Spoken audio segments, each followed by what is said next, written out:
Thank you for watching MMA Oddsbreaker. I'm Frank Trigg. That's Uncle Creepy. Not my Uncle Creepy. I already have 3 of those, but Uncle Creepy, Ian McCall. Ian, where are you right now? You're in your car? Yeah, I'm literally my house is turned into, like I said, a black hole for internet and cable, and AT&T is really trying to piss me off. So I think I'm gonna go over there and yell at someone. I don't know. I'm really confused at why my house. Literally, I'm out in front of Sprouts, and it works now. It doesn't work 2 blocks that way at my house. Really? That is kind of weird.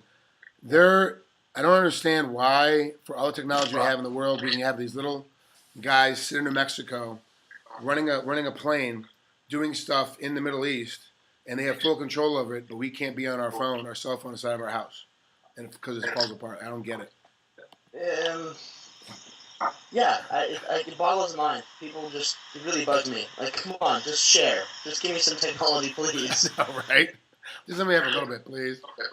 Yeah. All right, let's break down Ilyard Santos. The opponent you're fighting at UFC 163 down there in Rio de Janeiro. First, before we break him down, how do you feel about going to Rio? Do you like it down there? Are you comfortable down there? Do you feel safe down there? What's your story on it? Beside all the cock-exploding spider bites and the transvestite rapists, Goodnight Cinderella, whatever, and the beheading of soccer coach or referees and all that stuff, I'm excited. I don't think they want to kill me. I think that they like me. I made Australia fall in love with me. Some people around here like me. So, and then whatever. Even if they end up hating me, then it is what it is. Everyone has to be hated sometimes. So, it is what it is, and I'm excited to go. I've never been to Rio. The fans, I mean, I hate to talk crap on American fans, but they're not up to par. Like they're just now starting to try and chant, and it's like I don't know, they're chanting some a Kanye West song or something ridiculous, it's some theme to something stupid. Where come on guys, pick it up, and it's when people will murder someone and behead them and stick their head on a spike over soccer, they're serious, they love that thing, and MMA is becoming that. So I think it's awesome. And I'm not scared. I just know that I need to be a good boy and not say anything stupid or go to the places I shouldn't go. It's pretty black and white down there. Now with the way that we all seeing how Brazil is with soccer and how they are very, very, very passionate about their athletes.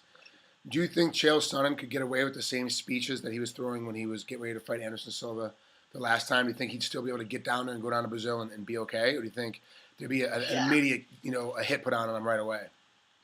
I think that they can say they're going to put a hit on him, but I don't think they're going to really do it. I mean, he, in person, he seems like a great guy. He's a great guy. He is an amazingly nice, sweet guy.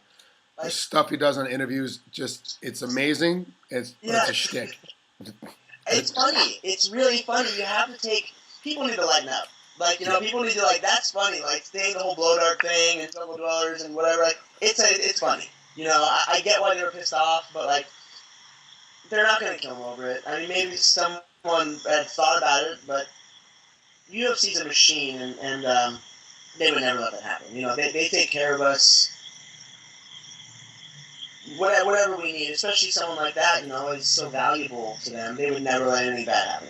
And that's the good thing about Dana and Lorenzo, that they understand the culture. They get very, very embedded in the culture, and they know if there's going to be a problem, they just hire more security and okay with that. Exactly. There's been a couple different reports coming out about Fighters Union, because a lot of fighters now are complaining about the pay that they're getting, and even with the locker room bonuses and all that, now they're saying we need to do something about the Fighters Union. But then they spend extra money on security, and my understanding is the locker room bonuses have gotten way better than they used to be. I don't want to ask you if you have a problem with your pay. I'm not asking you if you personally think there should be a union or not.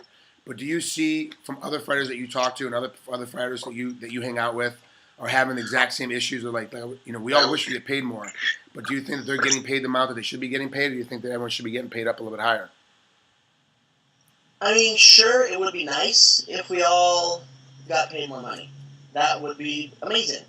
But I mean, if I need advice, I call Chuck, and he'll slap me, into perspective. It's, you gotta earn, you gotta earn what you make.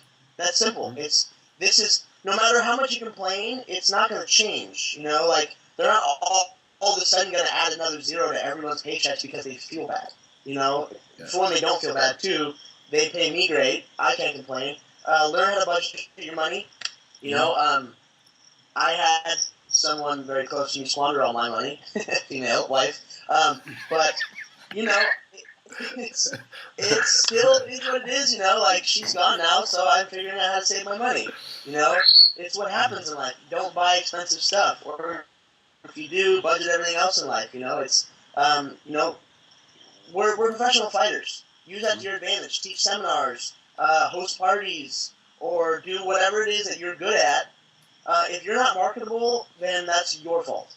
You're boring. Like, it's all personal problems, and people are just pissed off because they see. I don't make much on paper. Like, when it first comes up, people are like, you got paid $9,000 to headline a show. Sure, that sucks, but I'm new. I did get a big ass bonus check in the mail because I put on a good fight. So it's.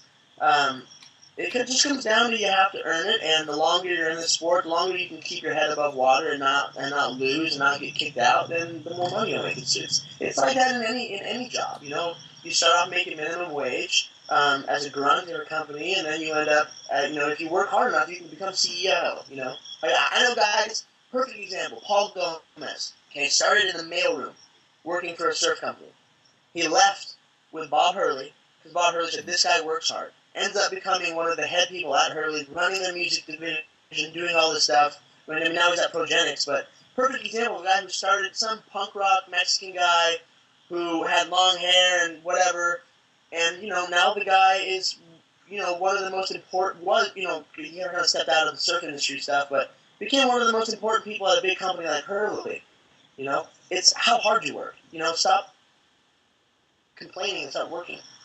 And that's always been my complaint. You don't get what you're worth. We're all worth $1 million every time we fight, but you get when you negotiate. And negotiation is how many people want to see you fight, how many people are going to buy pay-per-views to watch you fight, turn on the TV, buy your merchandise, and then obviously they take care of a lot of the guys too in retirement and put them in and give them jobs within the organization when they retire, like Chuck Liddell's and like the Matt Hugheses. They take care of their own, and it's kind of always the way it's been, and it will always be that way because MMA is an individual sport. It's not team.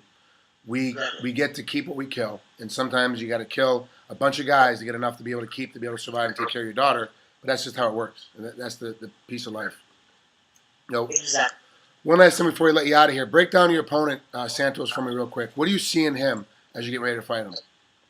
I see a old school Brazilian guy who he's gonna, no matter what, he's got almost 40 fights. And that's on record. Who knows how many fights he had,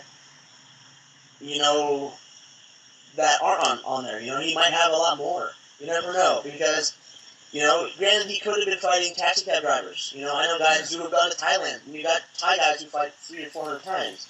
But he's a black belt in jiu-jitsu. I know that. I've my coach has done the research. He's not some award-winning, multi-time world champion, but regardless. He's a black belt. He's probably got better jiu-jitsu than me. Yeah. His wrestling is it's pretty good for Brazilians, timing-wise. He seems strong. He's pretty big, and obviously dangerous. It's kind of that old-school Vale Tudo, shoot a box, step forward, hook, kind of thing. But the people that are being pushed out of the product, I guess, of fighter, the value of fighter being pushed out of Brazil these days is incredible. You look at the Aldos and the Barraus and those guys, they're no joke. So obviously this guy's taking steps forward to train hard and to do his thing. And I mean, it doesn't matter if I've heard of his gym or not. He's working hard and he'll be dangerous. But I think that stand-up, I'm better. Wrestling, I'm better.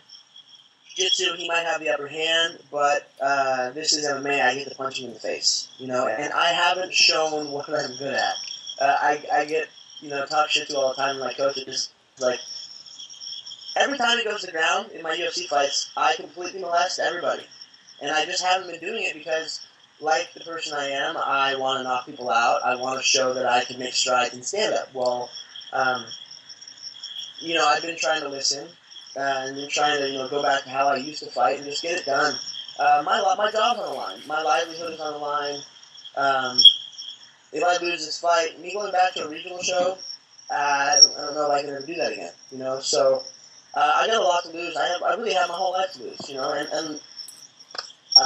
Being a single dad and raising my daughter on my own. Granted, I have luckily my family to help me.